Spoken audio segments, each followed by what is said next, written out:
Olá, pessoal! Nesta aula, nós começaremos a estudar o conceito de gráfico de uma função, que nada mais é do que a representação geométrica de uma função no plano cartesiano. Nós veremos alguns exemplos iniciais e aprenderemos como obter informações sobre uma função através do seu gráfico. Nós veremos ainda em que situações nós podemos dizer que duas funções são iguais e como os pequenos detalhes podem fazer toda a diferença. Vamos lá? Na nossa primeira aula sobre funções, nós vimos alguns exemplos bem simples de funções representadas via diagrama de flechas. Naquele vídeo, nós vimos, porém, que aquela representação via diagrama de flechas não é adequada para o caso de funções reais, cujo domínio é um subconjunto de números reais e, em geral, com um número infinito de elementos. Para representar uma função real, então, nós usaremos o conceito de gráfico, que corresponde a uma representação geométrica dada a partir da lei y igual a f de x, que determina a minha função. Vamos começar aqui então com a definição de gráfico. Bom, sejam A e B dois subconjuntos de números reais e f uma função com domínio A e contradomínio B. O gráfico de f ele é definido como um subconjunto de R cartesiano R, ou seja, um subconjunto de R2, dado por todos os pares ordenados da forma x, f de x, com x variando no domínio A da função. Analogamente, esse gráfico também pode ser descrito como o conjunto de todos os pares ordenados, x, y, em A cartesiano B, tais que a segunda coordenada y é dada exatamente por f de x. Bom, no vídeo anterior, nós vimos que todo par ordenado de R2 pode ser representado no plano cartesiano. Dessa forma, o gráfico de f, que é um conjunto especial de pares ordenados da forma x, f de x, ele também pode ser representado no plano cartesiano. Ao fazermos essa representação, nós temos que o lugar geométrico descrito por todos esses pontos do gráfico, quando x varia, no domínio da função A, ele forma uma curva no plano cartesiano. Essa curva é a representação geométrica da função. Vamos ver então alguns exemplos. No primeiro exemplo, nós vamos considerar a função f de x dada por menos 2x mais 1. Bom, o domínio não é mencionado, então nós vamos considerar todos os valores de x para os quais f de x é um número real. Como aqui nós não temos restrições, o domínio dessa função é toda a reta real. Vamos calcular então alguns pares ordenados que estão no gráfico dessa função. Quando x é igual a 0, f de 0 é igual a 1. Então, o par 0, 1, que é o 0, f de 0, está no gráfico da função, aqui representado pelo ponto A. Quando x é igual a meio, substituindo meio aqui, eu tenho menos 1 mais 1, que é igual a 0. Então, f de meio é 0. Então, o par meio f de meio é um ponto do gráfico da minha função, que aqui está representado pelo ponto B. Quando x é menos 1, então nós temos 2 mais 1, que é igual a 3. Então, f de menos 1 é igual a 3. Então, o par ordenado menos 1, f de menos 1, que é igual a 3, é um ponto do gráfico da função, que aqui está representado pelo ponto C. Quando x é igual a 1, nós temos que f de 1 é igual a menos 1, então o par 1, f de 1, ele também é um ponto do gráfico da função, que aqui está sendo representado pelo D. Notem, pessoal, que como nós temos infinitos elementos no domínio, nós temos infinitos valores possíveis para x. Então, nessa tentativa que nós estamos fazendo, nós teríamos que calcular os infinitos valores de x para encontrar todos os pares da forma xf de x, o que não é possível. Então, ao longo do nosso estudo com funções, nós aprenderemos algumas técnicas para construir os gráficos. Por exemplo, essa nossa primeira função é uma função afim, e o gráfico de toda função afim é uma reta com determinadas características. Por enquanto, nós precisamos entender apenas que os gráficos são dados por pares ordenados da forma xf de x, e nós aprenderemos também a identificar algumas informações da função através do seu gráfico. A construção de um gráfico em si, a partir da lei de formação da função, é um assunto que exige mais conhecimento. Inclusive, é um assunto tratado em cálculo 1, usando limites e derivadas. Ok? Bom, no nosso segundo exemplo, nós temos a função g de x igual a x². Então, vamos continuar marcando alguns pontos do gráfico. Essa função é uma função quadrática, que também nós estudaremos melhor mais para frente, e o gráfico dessa função é uma parábola. Apenas com os 4 pontos que nós vamos calcular aqui do gráfico, não dá para saber qual que é o formato do gráfico. Então, de novo, nós precisamos de mais conhecimento para conseguir construir de fato o gráfico de uma função a partir da lei de formação. Porém, o nosso objetivo inicial é só conseguir encontrar alguns pontos.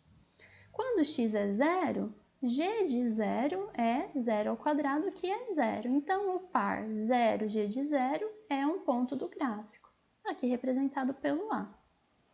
Quando x é meio, g de meio é meio ao quadrado, que é 1/4. Então, o par meio 1/4 também está no gráfico dessa função, aqui representado pelo ponto B. Quando x é menos 1, g de menos 1 é menos 1², que é igual a 1. Então, o par x igual a menos 1, g de menos 1 igual a 1, também é um ponto do gráfico, aqui representado pelo ponto C. Por fim, quando eu considero x igual a 1, nós temos que g de 1 é 1², que é 1, então o par 1g de 1, que é igual a 1, também é um ponto do gráfico da função g. Certo, então, pelos dois exemplos anteriores, nós podemos ver que, de fato, o gráfico é uma curva no plano cartesiano. No primeiro exemplo, nós temos uma reta e no segundo exemplo, nós temos uma parábola. A próxima pergunta que nós queremos responder é a seguinte: dado que todo gráfico é uma curva no plano cartesiano, será que vale a volta dessa afirmação? Ou seja, será que toda curva no plano cartesiano é o gráfico, representa o gráfico de uma função? É isso que nós vamos aprender a avaliar agora.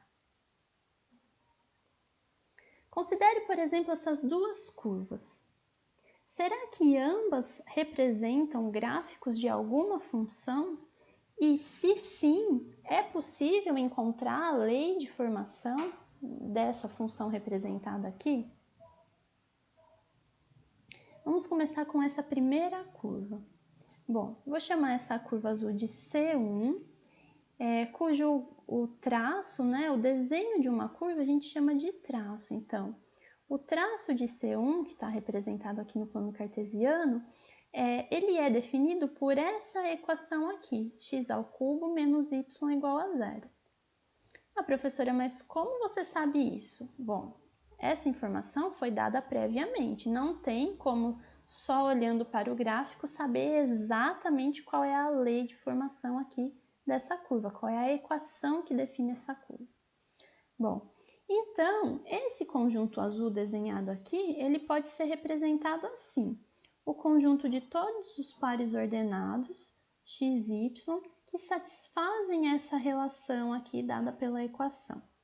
Por exemplo, será que o par ordenado 2, 8 está nessa curva azul C1?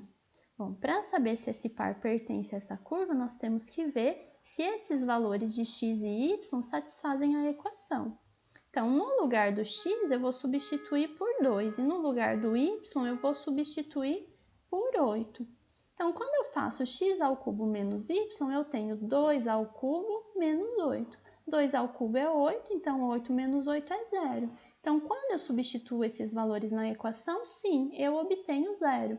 Então, esse par ordenado pertence à curva C1. Então, aqui no meu gráfico eu não vou conseguir olhar, mas quando eu tenho x igual a 2, eu tenho 8 lá em cima, então provavelmente a minha curva passa por um pontinho aqui. E o par ordenado 1, 2 pertence à curva? Bom, aqui pelo desenho a gente já consegue ver que não, né? Porque quando eu pego x igual a 1 e y igual a 2, o ponto seria esse aqui, e esse ponto não está na curva. De fato, esse par ordenado não satisfaz a equação da curva, porque quando eu substituo x por 1 e y por 2, eu tenho 1 ao cubo menos 2, cujo resultado é menos 1, não é 0. Então, esse par aqui não satisfaz a equação da curva, logo, ele não está na curva. Note, então, que nós temos duas formas de identificar a curva. Primeiramente, pela sua equação, que precisa ser dada, e, num segundo momento, nós podemos considerar o traço, ou seja, o desenho dessa curva aqui. Nós vamos aprender a verificar, tanto a partir do desenho da curva, quanto a partir de sua equação, se essa curva pode representar ou não o gráfico de uma função. A curva C2 é a mesma coisa. Eu tenho aqui o desenho dela, o traço dessa curva, e foi dada a equação que a determina. A equação dessa curva é a equação 4x ao cubo menos y ao quadrado igual a 0, apenas definida para valores maiores ou iguais a 0 de x. Bom, então a curva C2 ela pode ser descrita como o conjunto de todos os pares x e y em R mais cartesiano R, porque eu só quero x maior ou igual a 0, tais que 4x ao cubo menos y ao quadrado é igual a 0. Essa é a equação da curva, então. Bom, nós teremos então dois métodos para descobrir se uma curva no plano cartesiano representa ou não o gráfico de uma função. O primeiro método, ele é chamado de funções definidas implicitamente, e a análise deve ser feita a partir da equação da curva. Se a equação da curva não é dada, então essa análise não será possível, ok? Como que ela deve ser feita, então? A equação da curva dada, ela define uma função na variável x, se for possível isolar a variável y na equação de modo a obter uma associação única. Se vocês se lembrarem da definição de função, nós vimos que uma função é uma relação que obedece uma exigência específica, que é exatamente ter uma associação única. Então, nós vamos buscar, a partir da equação dessa curva, se é possível estabelecer uma relação única para cada x, um y. Por exemplo, na nossa curva C1, a equação da curva ela é x ao cubo menos y igual a 0. Quando a gente isola o y, então nós temos que x ao cubo menos y é 0, implica que y é igual a x ao cubo. Notem que para cada valor de x que eu considerar, eu terei então um único valor de y associado a ele. Por exemplo, quando x é menos 2, se eu substituir menos 2 aqui, menos 2 ao cubo é menos 8, então eu só tenho um valor associado ao menos 2. Quando x é 0, 0 ao cubo só pode ser 0, não tem outro valor, então eu também tenho uma associação única. Se x for igual a 2, 2 ao cubo é 8. Se x for igual a 3, 3 ao cubo é 27. É claro, pessoal, que aqui eu só estou usando alguns exemplos. Essa associação única ela é concluída a partir dessa equação que veio ao isolar o y da equação da curva. Então, nesse caso, quando eu isolo o y, eu obtenho uma associação única. Então, nesse caso, sim, A curva C1 é o gráfico de uma função. De que função? Da função y igual a x ao cubo, ou equivalentemente da função f de x igual a x ao cubo.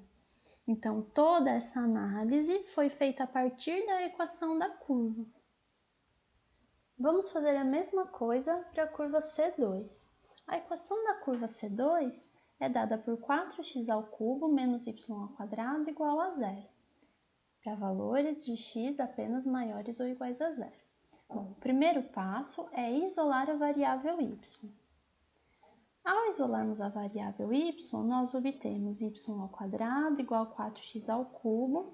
Extraindo a raiz dos dois lados da equação, nós temos dois possíveis valores para y. Y igual a mais 2 raiz quadrada de x ao cubo ou y igual a menos 2 raiz quadrada de x ao cubo. Dessa forma, para cada valor de x que eu considerar, nós temos dois valores de y associados a ele. 2 raiz de x ao cubo e menos 2 raiz de x ao cubo. Na verdade, em um ponto eu tenho apenas um valor associado, que é no x igual a zero. Quando x é igual a zero, então se eu substituo o zero aqui, eu tenho que y é igual a mais ou menos 2 vezes raiz de zero, que é igual a zero. Então, y só pode ser zero. Porém, em qualquer outro ponto que eu considerar, eu não tenho uma associação única. Se eu tomar, por exemplo, x igual a 1, então, quando x é igual a 1, y é igual a mais ou menos 2 raiz de 1, que é mais ou menos 2. Então, o valor x igual a 1 está associado a dois valores de y, menos 2 e 2. Mesma coisa para o x igual a 2. Se x for igual a 2, então nós teremos mais ou menos 2 raiz quadrada de 2 ao cubo. 2 ao cubo é 8, então nós ficamos com y igual a mais ou menos 4 raiz de 2. Para o valor x igual a 2, nós temos dois valores de y associados a ele. Então, essa relação dada pela equação y igual a mais ou menos 2 raiz de x ao cubo não tem uma associação única. Logo, não pode ser uma função.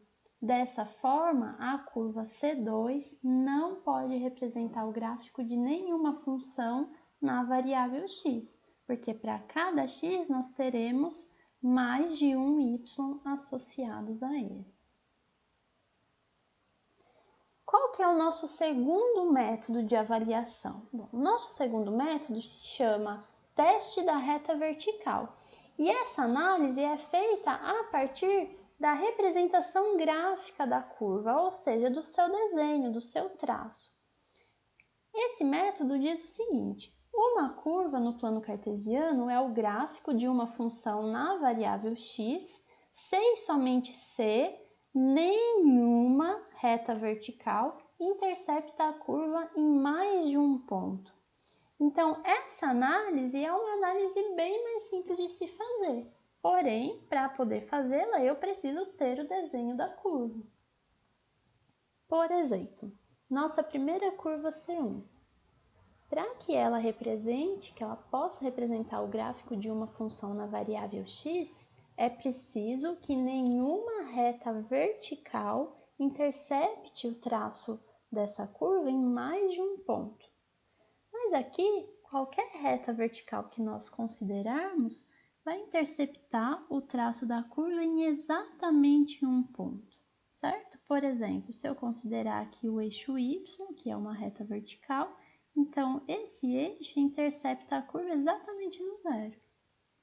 Se eu considerar, por exemplo, essa reta vertical, então eu tenho exatamente esse ponto de interseção e assim sucessivamente. Não existe nenhuma reta vertical que intercepta o traço dessa curva em mais de um ponto. Portanto, sim, pelo teste da reta vertical, essa curva representa o gráfico de uma função na variável x. De qual função? Bom, se eu não tiver a equação da curva, não dá para responder essa pergunta. mas já dá para concluir que sim, esse é o gráfico de uma função, assim como nós tínhamos concluído a partir da análise da equação dessa curva. Então, a curva C1 é o gráfico de uma função na variável x. E a curva C2? Bom, aqui existem retas verticais que não interceptam o gráfico, ou melhor, o traço dessa curva em nenhum ponto. Essas retas verticais que não interceptam o traço, elas dão algum tipo de problema? Não contradizem o teste da reta vertical, não tem problema. Porém, se eu pegar, por exemplo, a reta vertical que passa aqui pelo x igual a 4, nós vemos que essa reta intercepta o traço da minha curva em 2 pontos distintos, ou seja, em mais de um. Se eu considerar, por exemplo, o eixo y, esse eixo intercepta o gráfico da minha função em apenas um ponto. Mas, como existem retas verticais, várias na verdade, que interceptam o gráfico em mais de um ponto, pelo teste da reta vertical, essa curva aqui não pode representar o gráfico de nenhuma função na variável x, assim como nós tínhamos concluído a partir da análise da equação dessa curva. Aqui nós temos 4 traços de curvas. Você consegue responder quais deles são de fato gráficos de funções na variável x? Bom, são os dois da direita, certo? Porque aqui na circunferência, quando eu considero uma reta vertical, eu posso ter 2 pontos de interseção com o traço. É lógico, existem retas verticais que não interceptam o traço em nenhum ponto e existem 2 retas verticais, inclusive, que interceptam esse traço em um único ponto. Porém, basta a existência de uma reta vertical interceptando o traço em mais de um ponto para que nós possamos concluir que esse traço não pode representar o gráfico de nenhuma função na variável x. O mesmo acontece aqui com essa parábola transladada. Nós temos retas verticais que não interceptam o gráfico, uma reta vertical que intercepta o gráfico em um único ponto, porém nós temos retas verticais que interceptam esse gráfico da curva, esse traço da curva, em mais de um ponto. Dessa forma, esse traço não pode representar o gráfico de nenhuma função na variável x. Nos nossos outros 2 exemplos, vocês podem verificar que qualquer reta vertical que eu considerar vai interceptar o gráfico em apenas um ponto. Então, portanto, esses traços, essas curvas aqui, representam sim funções na variável x. Quais funções? Sem a equação da curva, não sei dizer, só sei dizer que de fato são gráficos de funções na variável x. Ok? Vamos ver agora algumas informações bem importantes a respeito de uma função que nós podemos obter fazendo a análise do seu gráfico. O primeiro tipo de informação são as raízes da função. Vamos entender primeiro, então, o que é uma raiz da função. Seja f de x uma função, chamamos de raiz de f a todo ponto x pertencente ao domínio de f, no qual a função se anula, ou seja, no qual f de x é igual a zero. Assim, se f de x1 for igual a zero, então nós diremos que o ponto x1 é uma raiz da função. No gráfico da função, as raízes elas podem ser identificadas através dos pontos de interseção do gráfico com o eixo x. Lembrem-se, um ponto do gráfico é um ponto da forma xf de x, é um par ordenado. Bom, se um ponto do gráfico xf de x intercepta o eixo x, então a abscissa desse ponto, ou seja, a minha primeira coordenada x, ela é uma raiz da função. No gráfico também, nós podemos perceber que a interseção do gráfico com o eixo y acontece sempre quando a minha abscissa x é igual a zero, ou seja, quando y é igual a f de zero. Através do gráfico, nós também conseguimos identificar qual é o conjunto imagem de uma função. Ele corresponde a todos os valores y, ou seja, todos os valores das ordenadas, cujas retas horizontais que passam pelo ponto 0y do plano cartesiano interceptam o gráfico de f em algum ponto. Uma ideia análoga acontece para identificar o domínio de uma função. Então, o domínio de uma função é o conjunto de todas as abscissas x, cujas retas verticais que passam pelo ponto x0 interceptam o gráfico da função f em algum ponto. Vamos ver alguns exemplos para essas ideias ficarem mais claras. No primeiro exemplo, nós temos o gráfico da função f de x igual a menos x² mais 1. Através do gráfico, nós conseguimos identificar duas raízes dessa função e o ponto no qual o gráfico intercepta o eixo y, ou seja, qual é o valor da ordenada y quando x é igual a zero. Bom, quando x é igual a zero, então nós temos que a ordenada y vale 1. Então, o gráfico intercepta o eixo y no par ordenado 0, 1. Além disso, nós podemos ver que o gráfico intercepta o eixo x nos pares ordenados menos 1, 0 e 1, 0. Lembrem-se, pontos do gráfico são sempre pares ordenados da forma x, f de x. Bom, nesse ponto aqui, menos 1, 0, nós temos uma abscissa de valor menos 1. Então, menos 1 é uma raiz da minha função. Nesse ponto de interseção do gráfico com o eixo x, nós temos um par ordenado da forma 1, 0, onde a abscissa, então, vale 1. Então, 1 é outra raiz dessa função. Então, através desse gráfico, nós conseguimos identificar duas raízes, dadas pelas abscissas 1 e menos 1 dos pontos onde o gráfico intercepta o eixo x. E nós conseguimos identificar o quê? O valor da função f no zero, que é igual a 1. O valor da ordenada onde o gráfico intercepta o eixo y. O domínio da função é dado por todos os valores de x para os quais retas verticais passando pelo ponto x0 interceptam o gráfico da função em algum ponto.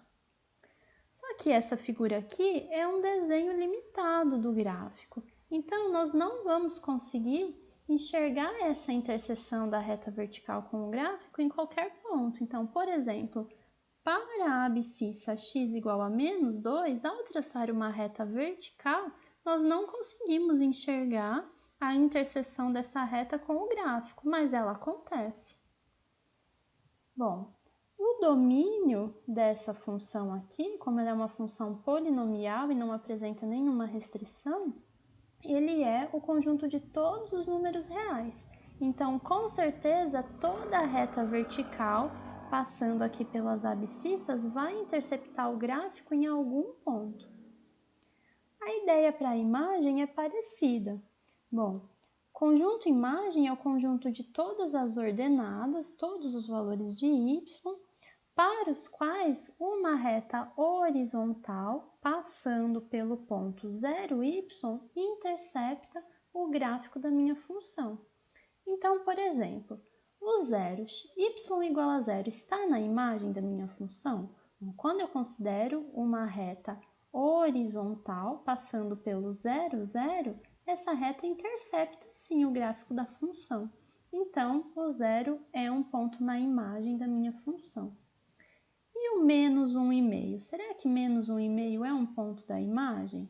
Sim, porque quando eu considero o ponto 0, 1,5, menos 1,5, esse par ordenado, a reta horizontal que passa por ele intercepta o gráfico da função também. Então, esse ponto de ordenada menos 1,5 está na imagem da minha função.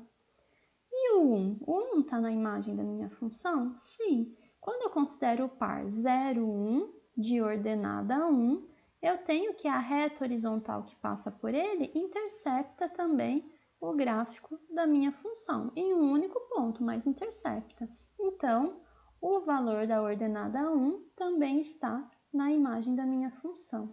Se a gente considerar, por exemplo, aqui o 1,5, bom, o par ordenado formado por 0 e 1,5, ele tem uma reta horizontal passando por ele que não intercepta o gráfico da função. Então, esse valor, 1,5, não é um valor de ordenada que está na imagem. Dessa forma, olhando para a figura do meu gráfico, eu consigo concluir que a sua imagem é formada por todos os valores de y que são o quê? Menores ou iguais a exatamente 1, porque apenas desses valores para baixo eu tenho retas horizontais interceptando o meu gráfico. Vamos analisar rapidamente os próximos exemplos. Aqui nós temos o gráfico da função f de x igual a menos 3 sobre x menos 1. É possível identificar alguma raiz? Notem que nesse caso não há interseção do gráfico com o eixo x, então nós não temos nenhuma raiz. Porém, nós conseguimos identificar as outras informações. O gráfico intercepta o eixo x em qual ponto? No par ordenado 0, 3. Por quê? Porque f de 0 é igual a 3. Além disso, nós vemos que o domínio dessa função é todo número real menos o número 1. Por quê? Porque no número 1, ao nós considerarmos uma reta vertical, ela não vai interceptar nunca o gráfico dessa função. Essa, lógico, é uma informação que necessita de um pouco mais de conhecimento sobre a f de x, mas aqui nós só queremos ilustrar um exemplo. A mesma coisa acontece para a imagem. A imagem dessa função será dada por todo número real menos o zero. Aqui faltou as chaves, né? Bom, por que o zero não entra na imagem? Porque ele é o único valor de ordenada y para o qual, quando eu traço uma reta horizontal, essa reta não intercepta o gráfico. De novo, essa imagem aqui é uma imagem limitada, então é difícil saber o que acontece fora dela, ou seja, na continuação do gráfico, em pontos que não aparecem na imagem. Para entender o que acontece, nós precisaríamos de ferramentas mais avançadas. Por exemplo, o cálculo dos limites dessa função, que não é o nosso objetivo aqui. Essa próxima função, 3x² mais 2x² mais 1, nós conseguimos identificar exatamente uma raiz, que é dada pelo valor da abscissa menos 1. Por quê? Porque o gráfico intercepta o eixo x no ponto x igual a menos 1 e y igual a 0. E nós vemos também que o gráfico intercepta o eixo y no par ordenado 0, 1. Então, f de 0 é igual a 1. Nesse caso, o domínio e a imagem são ambos toda a reta real. Por quê? No caso do domínio, qualquer valor de abscissa que eu escolher e traçar uma reta vertical, essa reta vai interceptar o gráfico da minha função. Mesma coisa para a imagem, qualquer valor de y que eu escolher, por exemplo, menos meio, ao traçar uma reta horizontal passando por esse ponto, nós teremos que essa reta vai interceptar o gráfico da minha função. Por fim, nós temos a função f de x igual a log de x, que é o logaritmo na base 10 de x, que nós estudaremos melhor mais para frente. Bom, nesse caso, conseguimos identificar alguma raiz? Sim, identificamos uma raiz na abscissa x igual a 1. Por quê? Porque o gráfico da minha função intercepta o eixo x no par ordenado 1, 0. Esse pontinho aqui, ele representa o par ordenado 1, 0, de abscissa 1. O valor da abscissa, então, é uma raiz, x igual a 1. Esse gráfico, ele intercepta o eixo y? Bom, até onde nós podemos ver, não, e de fato ele nunca intercepta. Isso significa que não existe valor para f de zero, ou seja, o zero é um valor no qual a função não está definida, então ele não vai pertencer ao domínio da minha função.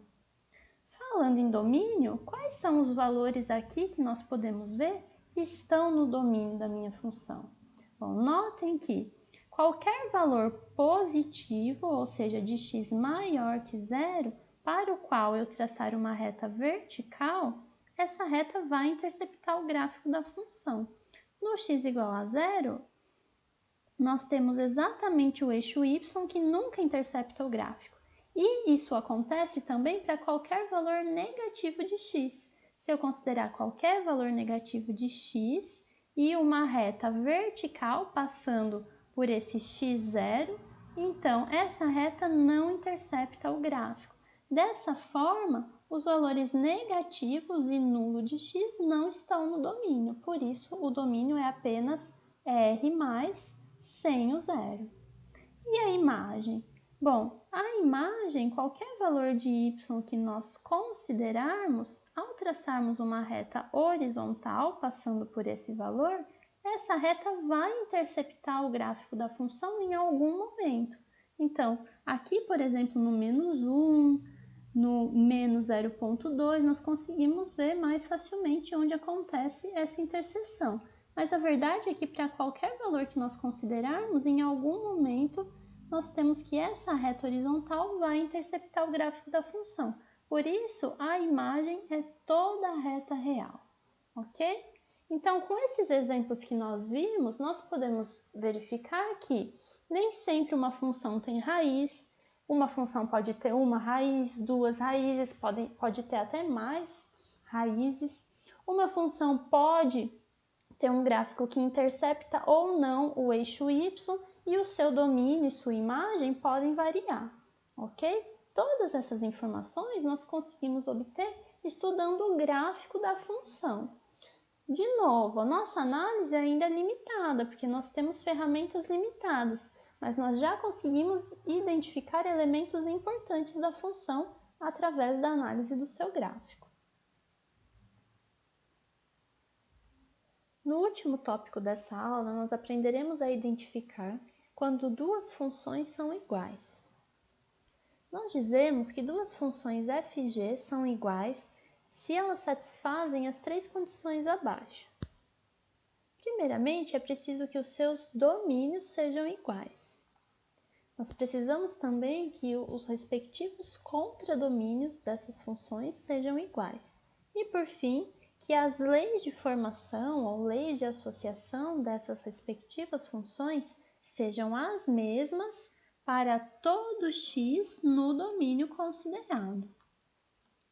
Por exemplo, as funções f de x igual a x e g de x igual a módulo de x. Será que elas são iguais?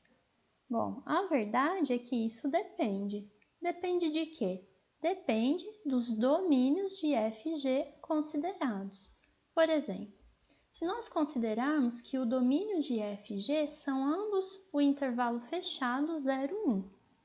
Bom, nesse caso, é claro que os domínios são iguais. Os contradomínios também são ambos a reta real. E a lei de formação dessas funções? Notem que, nesse caso, para todo x no domínio considerado, que é o intervalo 0, 1, nós temos que g de x é igual a módulo de x. Só que nesse intervalo aqui, x só assume valores maiores ou iguais a zero. Quando x é maior ou igual a zero, o módulo de x é igual ao próprio x. Isso significa o quê? Que g de x é igual a f de x, porque f de x é igual a x também. Então, as leis de formação dessas funções coincidem quando o meu x está no intervalo 0, 1.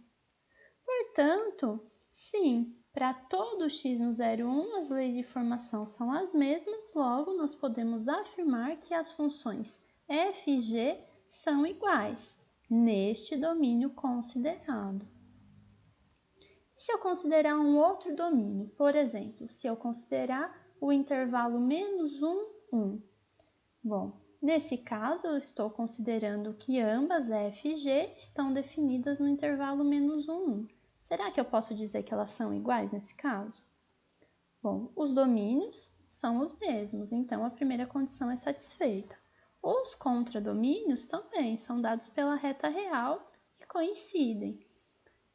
Só que agora, quando nós consideramos um x negativo que existe nesses domínios, nós temos o seguinte: f de x é igual a x, é a lei de formação de f. G de x, cuja lei de formação é módulo de x, para um x negativo é igual a menos x, certo?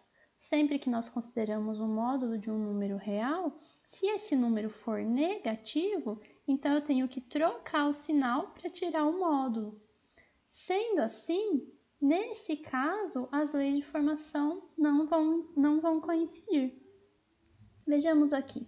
Se eu considerar x igual a -1, que é negativo, f de -1 é igual a -1, porque f de x é igual a x. G de -1 é módulo de -1. Módulo de -1 é -1, que é igual a 1. Logo, no -1, essas funções são distintas. Isso aconteceria para qualquer valor negativo. Então, as leis de associação dessas funções não são iguais no domínio considerado. Portanto, nesse domínio, quando eu considero essas funções com este domínio, as funções não são iguais. Lembrem-se, pessoal, que para definir uma função, nós precisamos de 3 elementos: o domínio, o contradomínio e a lei de formação da função. Então, embora nos dois exemplos A e B nós estejamos considerando a mesma lei de formação, ao modificar o domínio, a minha função muda também. Por isso que no caso A, nós podemos sim dizer que as funções f e g são iguais. E no caso B, nós temos que essas funções são funções distintas. Essa diferença ela pode ser vista também por meio do gráfico dessas funções. Bom, quando eu penso apenas na lei de formação f de x igual a x, como o domínio não é mencionado, nós temos que olhar as possíveis restrições, que não existem nesse caso. Então, o domínio da função f de x igual a x, de forma mais ampla, é toda a reta real. O mesmo acontece com a função módulo de x, que nós estudaremos melhor mais para frente. Mas, para definir o módulo de x, eu não tenho nenhuma restrição aqui. Qualquer que seja o valor real de x, módulo de x também me dá um número real. Então, de forma mais ampla, essa lei de formação tem como domínio toda a reta real. Quando nós consideramos essa reta real como domínio de ambas as funções e seus respectivos gráficos, nós podemos ver que as figuras são diferentes. Porém, se a gente restringir esses gráficos apenas à parte positiva, ou melhor, a parte não negativa, considerando x maior ou igual a zero, esses gráficos coincidem, que é o que estava acontecendo lá no nosso caso A. Nós consideramos o intervalo 0, 1, e no intervalo 0, 1 nós vimos que as funções coincidem. De fato, através do gráfico a gente consegue ver isso também, ok?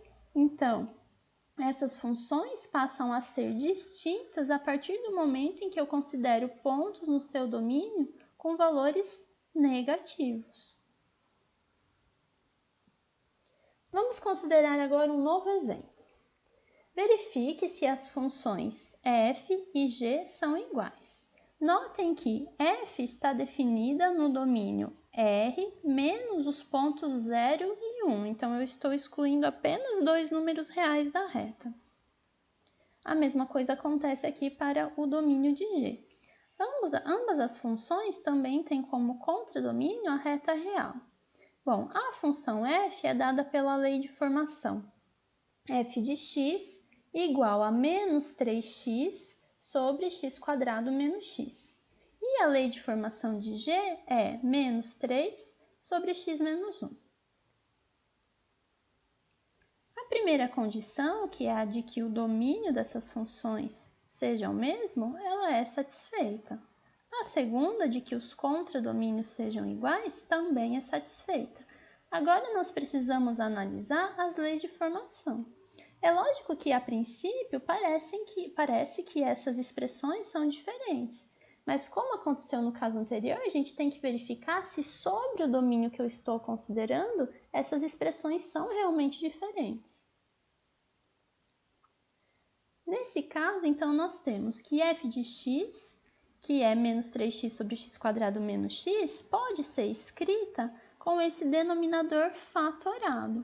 Ao colocar o x em evidência no denominador, a gente percebe que talvez eu poderia simplificar o numerador com o denominador. Eu posso cortar esse x aqui para simplificar a minha expressão? Bom, a verdade é que depende. Depende de quê? Eu não posso eliminar o x se eu tiver algum tipo de indeterminação. Quando que acontecem as indeterminações aqui? Quando o denominador é nulo. Então, se x for igual a 0 ou x igual a 1, esse denominador é nulo e eu não poderia cortar esse x para simplificar a minha expressão. Porém, no nosso domínio considerado, nem o 0 e nem o 1 estão presentes. Então, o x é sempre diferente de 0 e sempre diferente de 1 nas funções consideradas. Dessa forma, eu posso sim simplificar a minha expressão. E aí, então, a minha função f de x fica igual a menos 3 sobre x menos 1, que é exatamente a expressão de g de x. Então, nos domínios considerados, essas funções, essas leis de formação são iguais. A exigência para que isso aconteça é que x seja diferente de 0 e diferente de 1, que realmente acontece nesse caso. Dessa forma, nesse caso aqui, a gente pode sim afirmar que as funções f e g são iguais.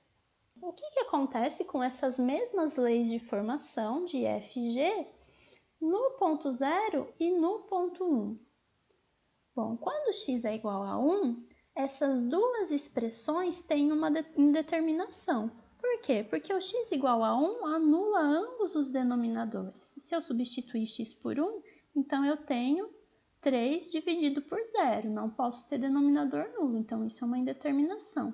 Se eu substituir x por 1, novamente eu tenho menos 3 sobre 0, que também é uma indeterminação.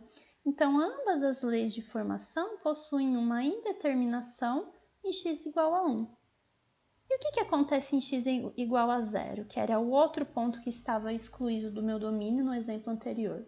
Bom, em x igual a 0, a função f também tem uma indeterminação. Se eu substituir x igual a 0 aqui, nós teremos o quê? 0 sobre 0, que também é uma indeterminação, porque eu tenho o denominador nulo.